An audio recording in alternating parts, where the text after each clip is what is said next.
primeiros relatos sobre o Quilombo de Palmares são desencontrados e datam do início do século XVII. Eles indicam que ele surgiu em fins do século XVI, no sul da então capitania de Pernambuco. Fugindo provavelmente de um engenho de cana nordestino, um grupo de escravos africanos deixou o litoral e foi para o interior, tentando evitar caçadores de recompensa e soldados que, a mando dos senhores de engenho, capturavam e matavam fugitivos. A jornada a pé, que pode ter durado até 2 anos, levou os ex-escravos para a Serra da Barriga, região conhecida genericamente como os Palmares, um pedaço de mata atlântica coberto por palmeiras, encravado no meio da zona da mata. Atualmente é território de Alagoas. Aquelas terras tinham fama de ser férteis, mas a combinação entre mata fechada e terreno íngreme fazia dela uma fortaleza natural. Se os criadores do quilombo realmente vieram de um engenho, a grande maioria deveria ser homem, pois as fazendas abrigavam poucas mulheres. A proporção de escravos nascidos no Brasil também devia ser muito baixa, uma vez que era raro que africanos conseguissem viver o suficiente para ter sua própria família. Região que englobava, além de Angola, também parte do atual Congo, teriam tido um papel determinante em Palmares. Já nos primeiros anos de organização, o aglomerado de fugitivos se tornou uma pedra no sapato dos portugueses. Os habitantes de Palmares periodicamente invadiam engenhos para capturar escravos, roubar comida e armas e raptar mulheres, artigo raro no quilombo em formação. Sei, nos dias atuais é um consenso que havia escravos em Palmares. Quem era pego em incursões continuava em condição servil. Mas outro consenso precisa ficar bem claro.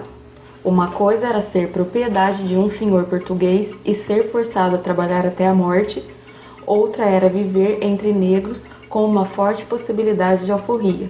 Bastava atuar em outra incursão. Em 1602, o então governador-geral do Brasil, Diogo Botelho, mandou uma expedição contra eles, a primeira de 40, ou até mais de 60, de acordo com alguns historiadores. Depois de destruir cabanas e fazer alguns prisioneiros, os portugueses pensaram ter acabado com a vila. Mas sempre que uma tropa aparecia, os palmarinos migravam para o mato, deixando para trás roças e cabanas que eram destruídas e queimadas. Dias depois, outras eram erguidas. Esse modo de vida limitava o crescimento do povoado. Mas em 1630, a sorte sorriu para Palmares. Foi quando os holandeses desembarcaram em Pernambuco. Na tentativa de tirar os lucros do açúcar da mão de portugueses e espanhóis, então governados pelo mesmo rei, a invasão colocou em polvorosa o Nordeste. Com a vitória inicial dos holandeses em 1645, parte dos luso-brasileiros manteve uma espécie de guerrilha. Donos de engenho alistaram seus escravos para a luta, o que facilitava as fugas. Em meio à instabilidade, Palmares cresceu. Recebeu milhares de novos moradores e quando enfim os holandeses foram expulsos, em 1654, a vila tinha virado uma potência formada por vários aglomerados populacionais. Os dados sobre as dimensões de Palmares são desencontrados. Documentos coloniais falam em 30 mil pessoas, número provavelmente superestimado. O crescimento demográfico deu-se principalmente pela chegada de novos moradores. Para alimentar a população crescente, a economia local era composta por uma mistura de caça, coleta e agricultura, em que se plantavam gêneros como mandioca, batata doce e feijão. É certo também que havia comércio com os vizinhos. A ideia de que Palmares era um refúgio isolado no mato pode até ser verdadeira para os primeiros anos de assentamento. No entanto, após metade do século, o relacionamento entre os negros e seus vizinhos certamente já evoluíra para um intenso intercâmbio com índios e até com brancos. A presença de brancos em Palmares foi alvo de discussão, mas sabe-se que isso ocorreu depois em quilombos de outras regiões. Em relação aos índios, o convívio parece ser mais evidente. Escavações arqueológicas têm encontrado cerâmica indígena, provavelmente contemporânea ao quilombo. A consolidação do quilombo culminou na criação de uma espécie de confederação entre os vários povoados de Palmares. A população local escolheu como chefe um guerreiro conhecido como Ganga Zumba, que governava a partir de Macaco, a principal vila do refúgio. Não se sabe se Ganga-Zumba teria sido nome próprio ou um título dado ao líder. A palavra Ganga significa poder ou sacerdote em várias sociedades da África Central. Para grande parte dos especialistas, foi nessa época de relativa calmaria que Zumbi teria nascido em Palmares.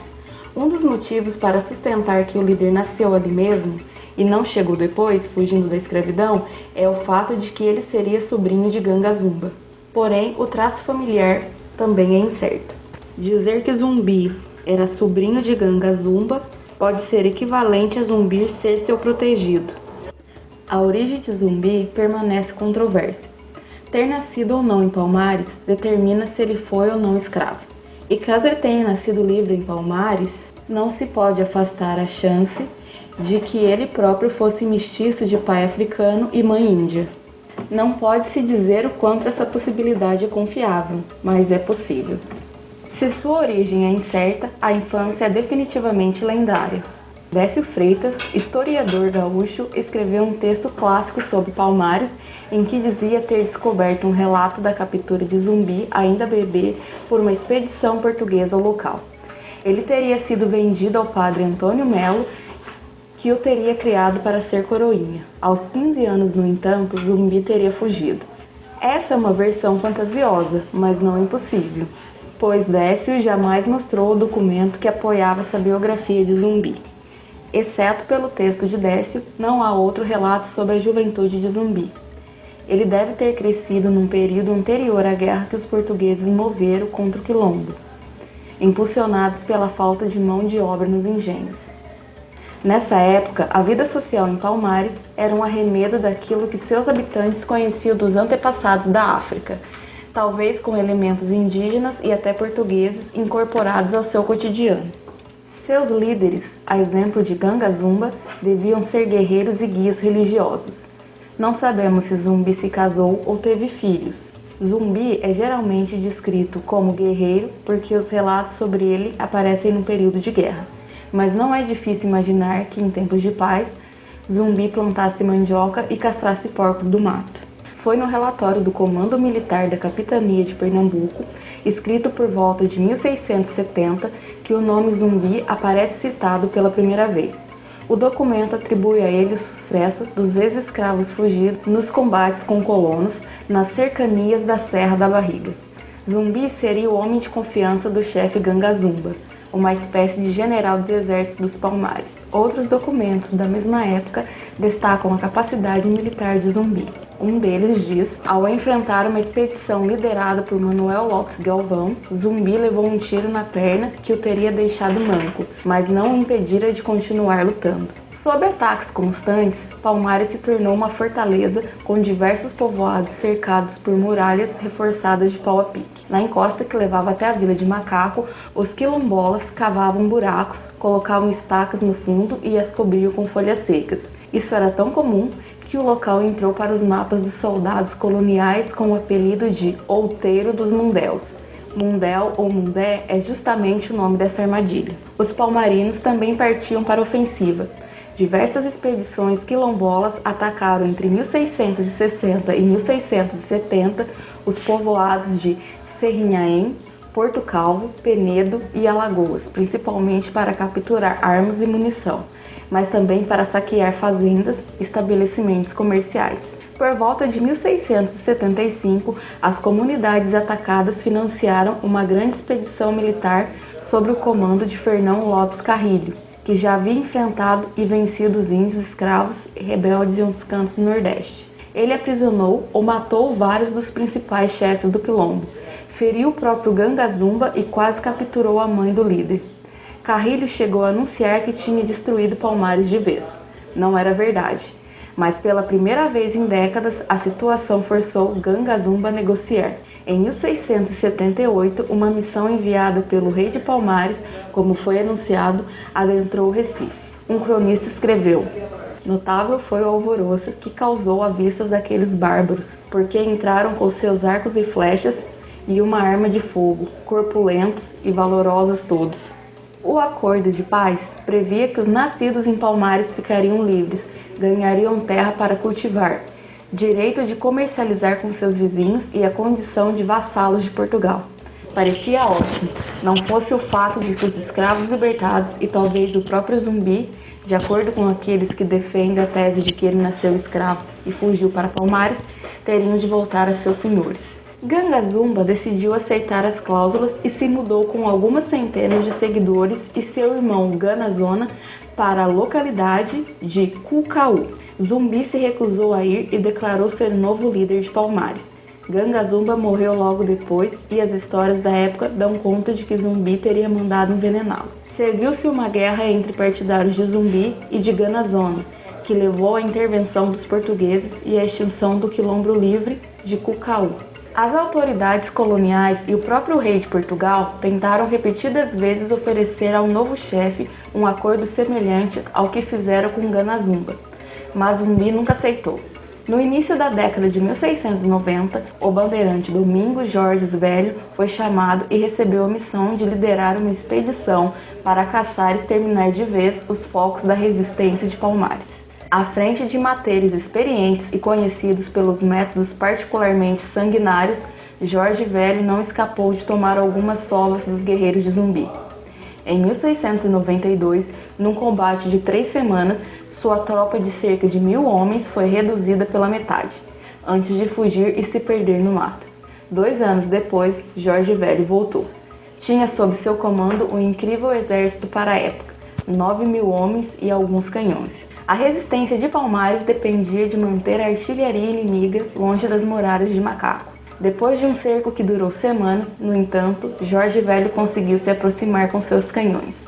Zumbi liderou pessoalmente um ataque desesperado para evitar a destruição das barreiras, mas falhou. Os bandeirantes mataram centenas de guerreiros e invadiram a capital palmarina. Zumbi fugiu. O último ano da vida do líder foi marcado por ataques esparsos ao lado de um punhado de companheiros que tentavam manter viva a rebelião escrava. Foi por meio de um membro desse grupo, Antônio Soares, que os homens de Jorge Velho chegaram a Zumbi. Capturado e torturado, Soares aceitou levar os bandeirantes em sigilo até o esconderijo rebelde. Lá chegando, ele mesmo teria matado Zumbi, com uma traiçoeira punhalada. De posse do corpo do líder, os mercenários arrancaram-lhe um dos olhos e cortaram-lhe a mão direita. O pênis de Zumbi foi decepado e enfiado em sua própria boca. Já a cabeça foi salgada e levada para Recife, onde apodreceu em praça pública. Curiosamente, a história sobre a morte do líder permaneceu esquecida durante muito tempo. Tudo em nome de uma versão mais, digamos, épica. Até o início dos anos 1960, a historiografia dizia que Zumbi e outros tantos em Palmares tinham cometido suicídio em 1694, ao se atirar dos penhascos da Serra da Barriga. Para reforçar ainda mais a aura lendária, a narrativa do suicídio coletivo tem paralelos com o que teriam feito os judeus que defendiam a fortaleza de Massaua, no século I. Diante da iminente derrota, eles preferiram se jogar das montanhas ao cair na mão dos invasores romanos. O fundo de verdade por trás disso é que Jorge Velho precisou construir uma contramuralha na diagonal em relação ao muro da Vila de Macaco, de forma a poder levar seus canhões perto o suficiente para arrasar as defesas de Zumbi. A obra avançou bastante, mas ainda havia uma pequena brecha entre ela e um desfiladeiro quando os palmarinos a descobriram. Zumbi então ordenou o ataque através da passagem que restava. Os guerreiros de Palmares foram repelidos e cerca de 500 deles acabaram rolando o barranco abaixo, o que parece ter sido interpretado erroneamente como suicídio. Mas de fato há relatos de que quando os soldados coloniais entraram em Macaco e nos demais povoados, algumas mães palmarinas mataram seus filhos e a si próprias para evitar a escravidão. Por conta da morte de Zumbi dos Palmares, no dia 20 de novembro, é celebrado o Dia Nacional de Zumbi e da Consciência Negra no Brasil. A Lei 12.519, de 10 de novembro de 2011, foi sancionada pela presidente Dilma Rousseff.